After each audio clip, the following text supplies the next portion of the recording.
আমাদের নদীমাতৃক এই ভূখণ্ডে নৌশক্তি মানে শুধু যুদ্ধজাহাজই নয়, নৌশক্তি মানে সক্ষমতা, প্রযুক্তি আর আত্মনির্ভরতা।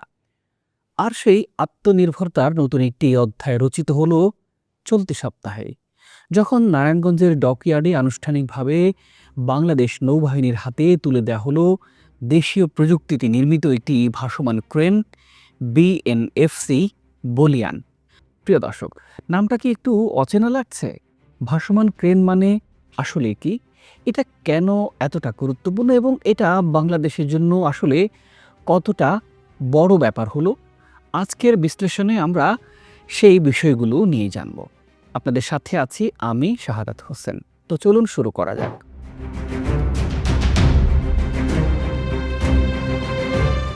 গেল বৃহস্পতিবার সকালে নারায়ণগঞ্জের dockyard and engineering works limited, সংক্ষেপে ডিইডব্লিউ, যেখানে একটি বিশেষ অনুষ্ঠান হয়।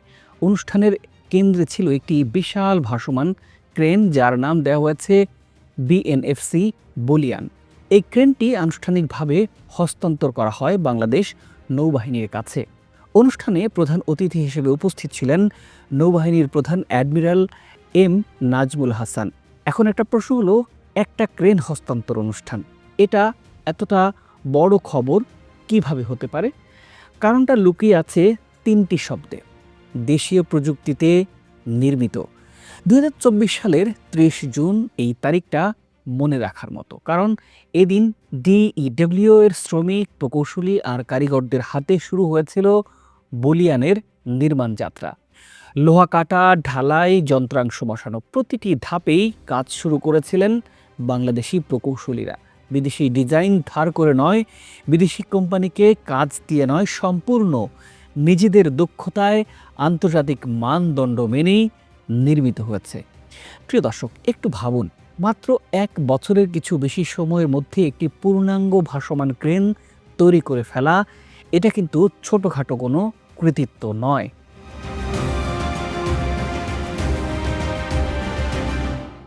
এবার একটু প্রযুক্তিগত দিক দিয়ে আসি। বলিয়ানের পরিমাপ দেখলেই বোঝা যাবে এটা কতটা বড় একটা কাঠামো। এর দৈর্ঘ্য হলো ৪৫ মিটার, প্রস্থ ১৫ মিটার, গভীরতা ৩ মিটার। সহজ ভাষায় বলতে গেলে এটা প্রায় একটা অর্ধেক ফুটবল মাঠের সমান লম্বা একটা ভাসমান প্ল্যাটফর্ম, যার উপর বসানো আছে একটি শক্তিশালী ক্রেন। এটি ঘন্টায় সর্বোচ্চ ১০.৫ নটিক্যাল মাইল গতিতে চলতে পারে, মানে নদীপথে দ্রুত এক স্থান থেকে আরেক স্থানে যেতে পারবে। এর সাথে যোগ হয়েছে আধুনিক মেশিনারিজ আর ইকুইপমেন্ট, যা এই ক্রেনের কার্যক্ষমতা, নির্ভরযোগ্যতা এবং অপারেশনাল সক্ষমতা তিনটিতেই একসাথে নিশ্চিত করতে পারে। প্রিয় দর্শক, এবার আসি আসল প্রশ্নে। বলিয়ান দিয়ে ঠিক কি কি কাজ করা যাবে? নৌবাহিনী প্রধান নিজেই কয়েকটি কাজের কথা স্পষ্ট করে বলেছেন, সেগুলো ধরে ধরে একটু দেখি। প্রথমত, জাহাজ মেরামত। নৌবাহিনীর জাহাজগুলো মেরামত করতে গেলে অনেক সময় ভারী যন্ত্রাংশ তুলতে হয় এবং নামাতেও হয়। এতদিন এই কাজ সীমাবদ্ধ ছিল। বলিয়ান সেই সীমাবদ্ধতা ভাঙবে। দ্বিতীয়ত, ডুবে যাওয়া জাহাজ উদ্ধার করা। এটা অত্যন্ত কঠিন এবং ঝুঁকিপূর্ণ কাজ। বন্যা বা দুর্ঘটনায় ডুবে যাওয়া নৌযান তুলতে এখন অনেক বেশি সক্ষম হবে বাংলাদেশ নৌবাহিনী। তৃতীয়ত, উদ্ধার কার্যক্রম। প্রাকৃতিক দুর্যোগ বা সামরিক প্রয়োজনে উদ্ধার অভিযানে এই ক্রেন সরাসরি কাজে আসবে। চতুর্থত, লোডিং ও আনলোডিং। নৌঘাঁটিতে ভারী সামরিক সরঞ্জাম বা যন্ত্রপাতি ওঠা নামানোর কাজ আরও গতিশীল হবে।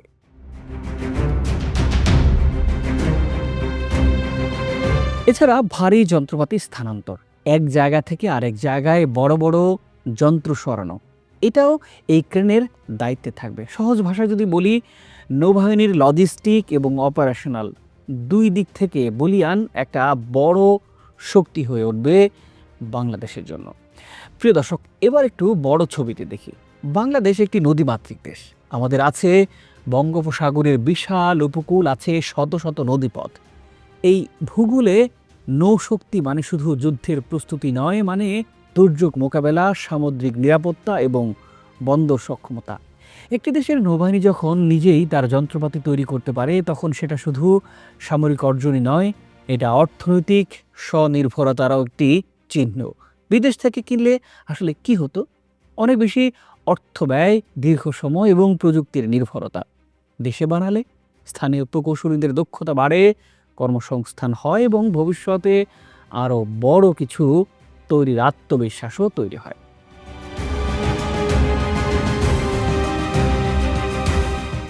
প্রিয় দর্শক, এই বিষয়টি নিয়ে ডিইডব্লিউ এর কথা আলাদাভাবে বলা দরকার। Dockyard and engineering works limited, নারায়ণগঞ্জে অবস্থিত এই প্রতিষ্ঠানটি বাংলাদেশ নৌবাহিনী পরিচালিত একটি দেশের অন্যতম প্রধান জাহাজ নির্মাণ ও মেরামত কেন্দ্র। বলিয়ান তৈরির মাধ্যমে ডিইডব্লিউ প্রমাণ করেছে তারা শুধু পুরনো জাহাজ মেরামত করেই নয়, তারা নতুন এবং জটিল প্রযুক্তির কাঠামো তৈরি করতে সক্ষম।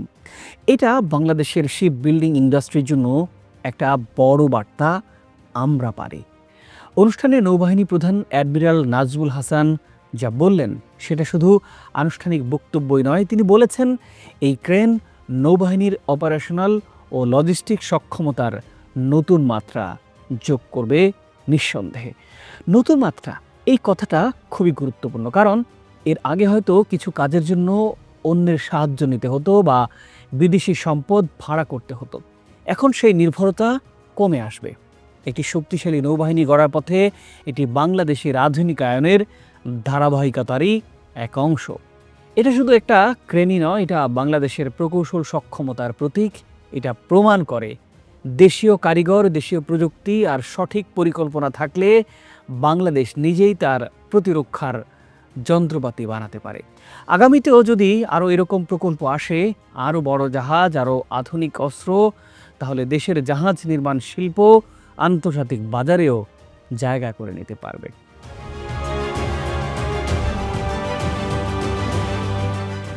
বিএনএফসি বলিয়ান নামটা মানে হয়তো অনেকেই জানেন না, কিন্তু এর পেছনে যে পরিশ্রম, যে দক্ষতা, যে স্বপ্ন আছে, সেটা পুরো জাতির গর্বের এক জায়গা।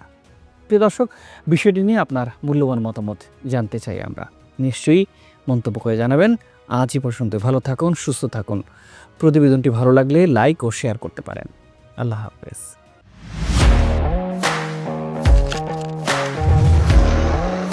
প্রফেশনাল স্টুডিও খুঁজছেন? ঢাকার প্রাইম লোকেশন নয়াপল্টনে দেশ সমাচার স্টুডিও আপনার কন্টেন্ট প্রোডাকশনের নির্ভরযোগ্য ঠিকানা। এখানে পাবেন 4K ক্যামেরায় মাল্টি অ্যাঙ্গেল রেকর্ডিং, আছে গ্রিন ও ব্ল্যাক স্ক্রিন সেটআপ, উন্নত মানের মাইক্রোফোন ও sound proof voice over booth. আপনার পছন্দ মতো স্টুডিও ডিজাইন করার সুযোগও থাকছে। Hazrat Shahjalal news content, talk show, interview বা পডকাস্ট, যা কিছুই করেন এখানে পাবেন প্রফেশনাল সেটআপ আর ফুল এডিটিং সাপোর্ট। আপনার চাহিদা অনুযায়ী বুক করতে পারেন আজই। কল কিংবা হোয়াটসঅ্যাপ করুন এই নাম্বারে 01-720-210657। ভিজিট করুন আমাদের ওয়েবসাইট ও ফেসবুক পেজ।